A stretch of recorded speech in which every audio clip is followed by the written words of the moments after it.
አባዬ ማዬ አባዬ አንተ ጀምር ኖ እማዬ አንቺ አባ አንተ ጀምር አንቺ ጀምር አባዬ ምንድነው የሚጀምረው አባዬ አንተ ጀምር እማዬ አባዬ እየምን ይደርሳል አባዬ አንተ ጀምር እማዬ ብትጀምር ይሻላል አባዬ ብትጀምር ይሻላል የመጀመሪያው ጥያቄ ካልተሳሳማችሁ አናምንም ማለት ምን ማለት ነው ካልተሳሳማችሁ አናምንም ከንፈራችንን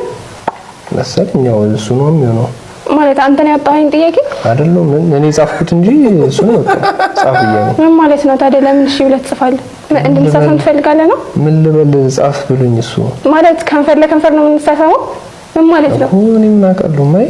እንዴ አይደለም መጠየቅ ማትፈልገውን ጥያቄ አልፈልግም አትልም እንዴ ታዲያ እኔ አክብሮ ጠርቶ እንዴት ነው አልፈልግም ምለው አባዬ እንድንሳሳም ትፈልጋለህ መጠበቅ አትፈልግም መልስልኝ አባዬ እኔ ጥያቄ ነው ያጣሁት አታስመስዩ እኔ ቋርም ብዬሽ ነው ያጣሁት እንዴ ያናገርከኝ ያለው ምን አይነት ፍቅር ነው ሾርለ እኔ አይደለም ያጣሁት ጥያቄው ከጧት ጀምሮ ነው እንትን ያልሽ አንደኛ ሰዓት ሰዓት ነው የተገጣጠረው እዚህ እኔ ምን ጥላት ልትሄድ ነው ሌላ ቀን ለዋለሁ አባዬ ምርህን ነው አይ አባዬ እና ማዬ